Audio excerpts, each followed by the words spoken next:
selamat pagi pemirsa, apa kabar Anda di hari ini? Senang sekali kami dapat kembali menjumpai Anda dalam Berita Papua pagi ini. Bersama saya Cynthia Delima, sejumlah informasi penting dan menarik telah berhasil dihimpun tim redaksi dan akan kami hadirkan untuk Anda. Berikut 3 di antaranya.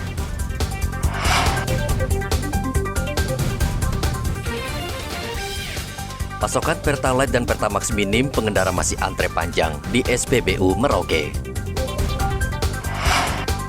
Kondisi pilot Susi Air dipastikan sehat meski masih disandera kelompok kriminal bersenjata atau KKB di Nduga. 1.500 aparat gabungan TNI dan Polri mengamankan kunjungan Wakil Presiden di Papua.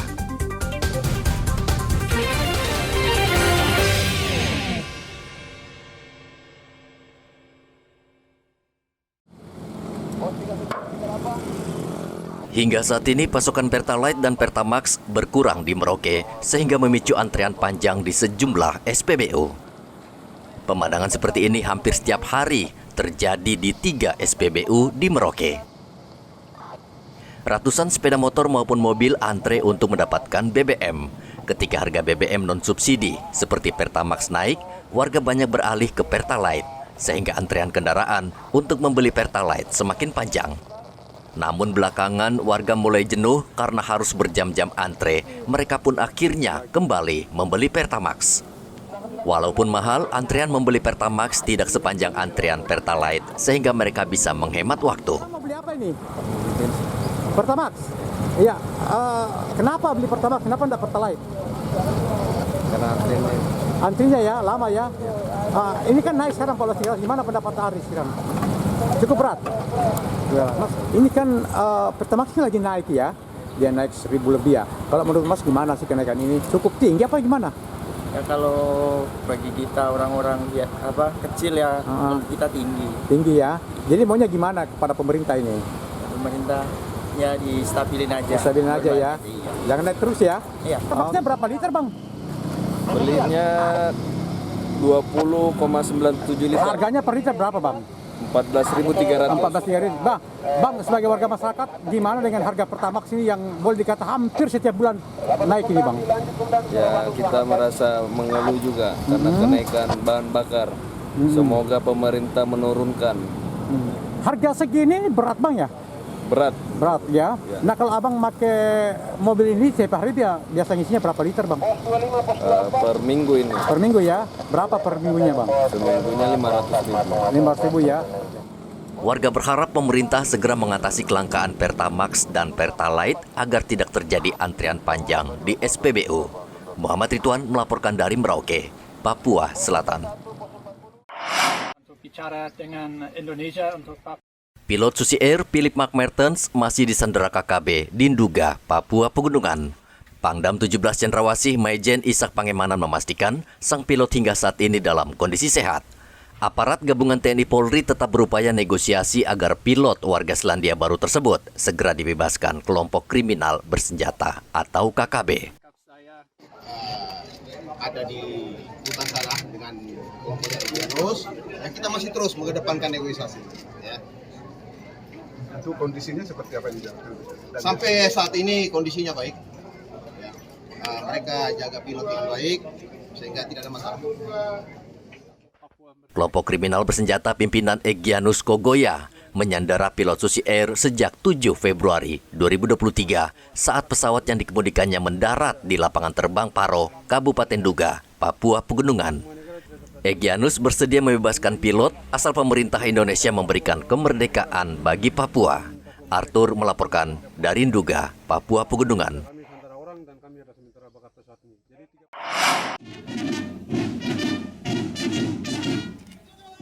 TNI dan Polri mengerahkan 1.500 personel untuk mengamankan pertemuan Wakil Presiden Ma'ruf Amin di kantor Gubernur Papua hari ini.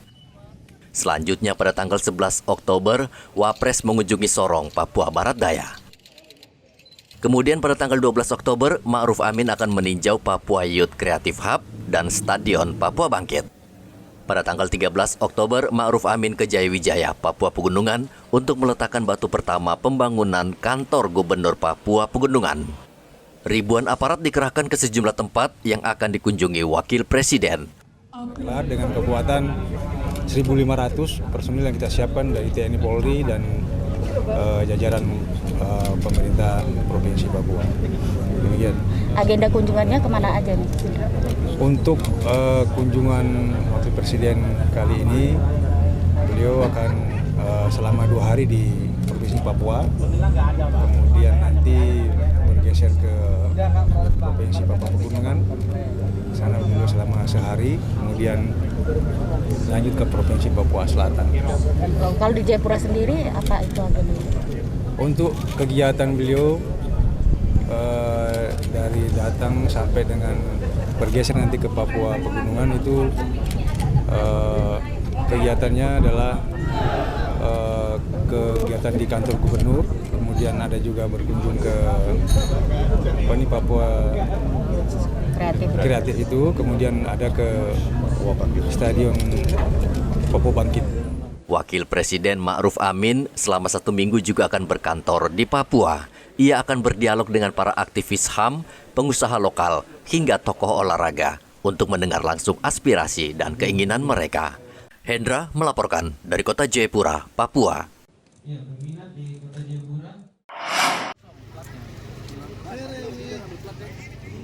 Polisi lalu lintas Timika terus melakukan razia untuk menerapkan disiplin berlalu lintas di Timika yang masih rendah. Razia kali ini dilakukan di Jalan Budi Utomo, Timika. Polisi menjaring puluhan kendaraan bermotor yang tidak memenuhi syarat dan tidak layak jalan. Motor yang ditahan antara lain menggunakan TNKB palsu, kendaraan tidak menggunakan TNKB, pengemudi tidak menggunakan helm, dan pelanggaran yang terlihat secara kasat mata. Selain teguran, polisi juga menerapkan tilang di tempat. Polisi berharap razia ini menyadarkan warga Mimika agar disiplin mematuhi aturan lalu lintas demi keselamatan berkendara.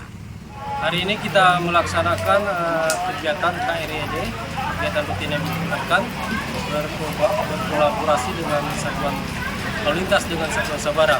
Untuk sasaran prioritas hari ini kita fokuskan ke knalpot racing, nongkrong, terus pengendara yang dalam keadaan mabuk, tidak menggunakan helm, dan yang menggunakan TNKB palsu. Selama 3 minggu terakhir kerap terjadi kecelakaan lalu lintas yang menelan korban jiwa. Salah satu penyebab adalah ketidakpatuhan pengemudi kendaraan dalam berlalu lintas. Igo Batmomolin melaporkan dari Mimika, Papua Tengah.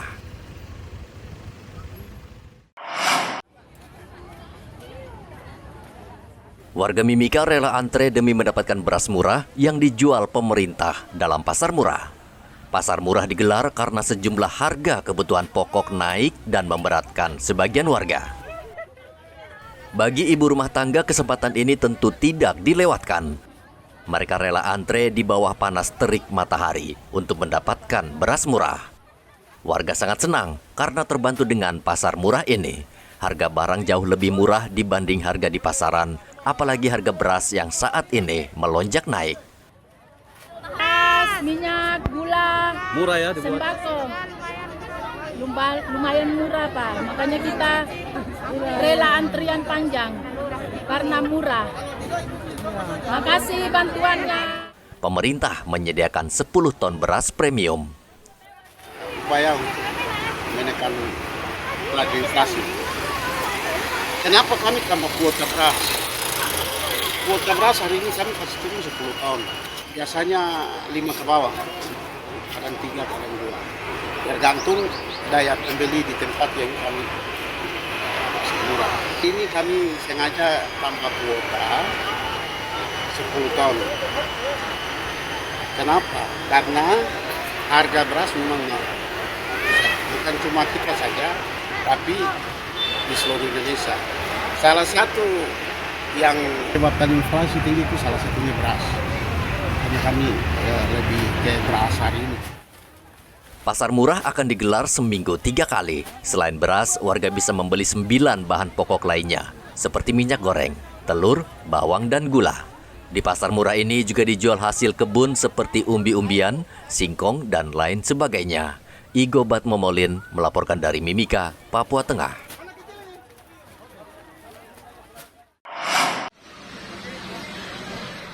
Harga cabai di Pasar Sentral Sanggeng, Manokwari, Papua Barat saat ini melonjak naik.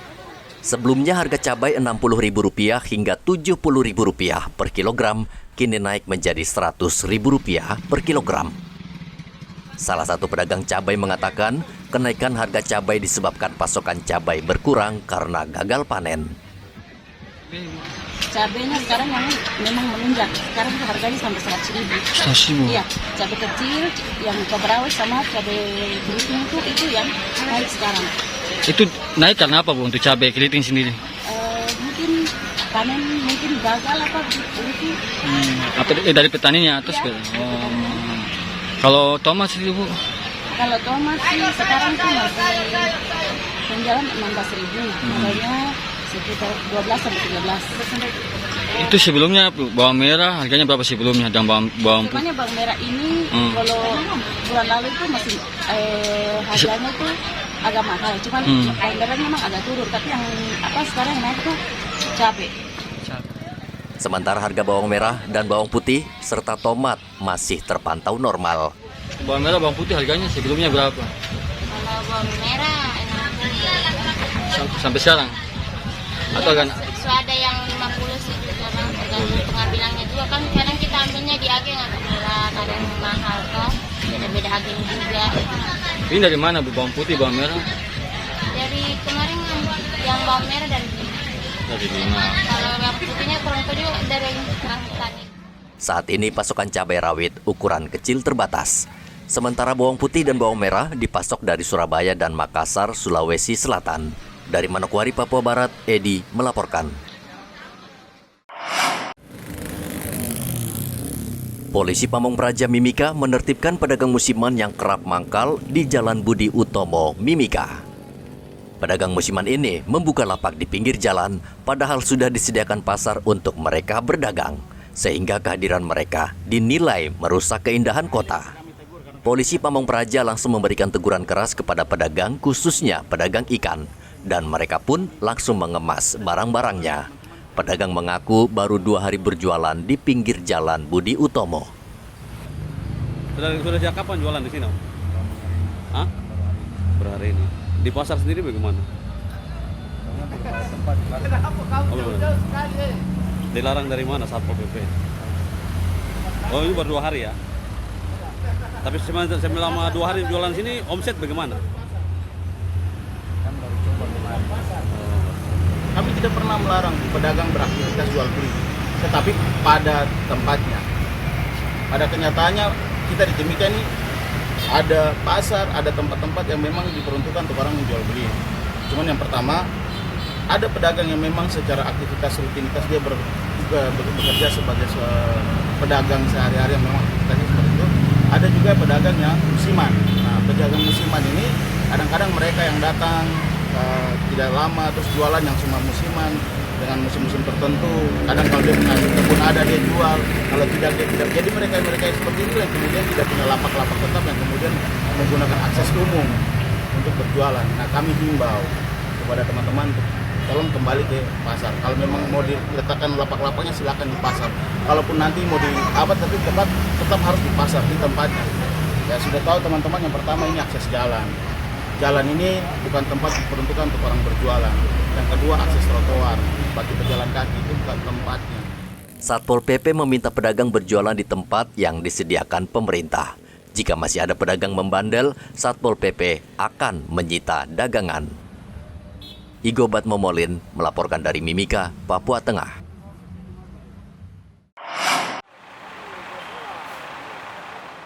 Wakapolda Papua Brigjen Polisi Ramdhani Hidayat memimpin apel sekaligus mengecek kendaraan taktis serta perlengkapan lainnya dalam rangka kesiapsiagaan pengamanan pemilu 2024 di Gor Cendrawasih, Kota Jayapura, Papua. Kesiapan kendaraan taktis ini juga untuk mengantisipasi penanggulangan bencana alam. Ramdhani mengatakan pengecekan ini sebagai salah satu fungsi pengawasan kepolisian menjelang pemilu serta memastikan kondisi kendaraan agar layak operasi. Ini barang-barang negara yang harus kita pertanggungjawabkan. Pengajuan sudah bersusah payah, sekarang sudah ada tinggal perawatan. Perawatan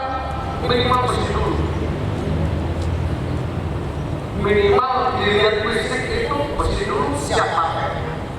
Lain-lain ya, mungkin BBM dan lain-lain kita masing-masing pemegang fungsi akan nyampaikan ke Karul apa yang itu. Kerusakan juga seperti itu. Dalam korporasi ada kendaraan baru, terkunci itu, Limek itu baru. Limek itu baru. Ada kunjungan ke Polres, letakkan kunci. Mesinnya tidak nyala, sistemnya tidak bisa, karena terkunci. Kepolisian daerah Papua telah meminta bantuan 1.000 personel Brimob Nusantara untuk mengamankan pemilu di 4 provinsi, yakni Provinsi Papua, Papua Tengah, Papua Selatan, dan Papua Pegunungan. Di Merauke, TNI sudah menyatakan akan bersikap netral dalam pemilu 2024. Bahkan Panglima TNI mengancam akan menindak tegas anggota TNI yang kedapatan ikut mendukung salah satu capres. Kalau istri TNI itu kan memiliki hak pilih juga ya, sipil ya. Artinya kita tidak mempengaruhi keluarga kita. Karena mereka sipil memiliki, kecuali yang istrinya anggota TNI juga. Jadi TNI dalam arti TNI tidak termasuk anggotanya. Anggotanya adalah warga sipil biasa. Mereka memiliki hak pilih, jadi kita tidak boleh mempengaruhi, terserah. Keluarga kita mau milih apa terserah. Netralitas kita terhadap keluarga seperti itu. Dilarang berpolitik praktis, Jenderal? Kalau TNI jelas dilarang untuk politik praktis. Istrinya dok? Kalau istrinya kemarin sesuai arahan Panglima TNI, istri apabila memiliki ini juga diizinkan dengan syarat-syarat yang sudah ditentukan ya. Sedangkan istri TNI dibebaskan berpolitik karena statusnya warga sipil yang mendampingi suami. Namun hak memilih bagi istri TNI harus sesuai aturan pimpinan TNI. Hendra dan Muhammad Ridwan melaporkan dari kota Jayapura dan Merauke. Sejak tanggal 16 September lalu, jaringan internet di Merauke mengalami gangguan. Ahad kemarin, jaringan internet di Merauke sudah kembali pulih dan normal. Warga menyambut gembira. Mereka kini tidak harus lagi mencari sinyal di kawasan kantor Bupati Merauke, kawasan Kapsul Waktu, kantor Telkom Merauke, dan kawasan areal Bank Mandiri. Sekarang ini kan biasanya Bapak cari jaringan sinyal di mana Pak biasanya? Biasanya saya ke Telkom di Jalan Postel atau di depan Toko 2. Depan Toko 2 itu. Iya. Nah sekarang ini sudah bagus jaringan Pak? Alhamdulillah sudah bagus. Sudah berapa hari nih Pak? Sekitar 2 hari. 2 hari, jadi sekarang sudah tidak perlu keluar lagi ya? Tidak perlu lagi. Nah kira-kira apa harapan Bapak pada PT Telkom selaku penguasa jaringan di Kota Merauke ini? Kalau bisa, ini kan sudah sering terjadi ya, sudah mungkin sekitar 4 kali. Harus diantisipasi bagaimana mungkin dengan penambahan 1 kabel lagi untuk jaga-jaga yang lain. Sebagai cadangan ya? Ya, sebagai cadangan. Ini sudah berapa hari sudah bisa bermain HP ini? Baru 2 hari. Baru 2 hari ini. Nah, selama ini kalau mau akses jaringan biasanya cari akses jaringan kemana? Biasa kita carinya di Kapsul, terus di Bank Mandiri, dekat Bank Mandiri, sekitar Bank Mandiri. Kemudian di dekat perpustakaan Merauke yang baru. Terus bagaimana jaringannya, bagus? Lumayan? Sudah lumayan. Sudah lumayan ya. Kini kawasan yang kerap ramai didatangi warga untuk mendapatkan sinyal internet kembali sepi. Tidak ada lagi warga yang nongkrong hingga malam hari untuk berselancar di internet. Warga berharap PT Telkom lebih profesional menjaga jaringan internet agar tidak mengalami gangguan, karena internet sudah menjadi bagian penting dalam kehidupan sehari-hari. Muhammad Ridwan melaporkan dari Merauke, Papua Selatan. Pemirsa, berita yang baru saja Anda saksikan sekaligus menutup jumpa kita dalam Berita Papua pagi ini. Saya Cynthia Delima bersama kru yang bertugas ucapkan terima kasih. Kami pamit undur diri. Selamat pagi, semangat pagi, Wanyambe.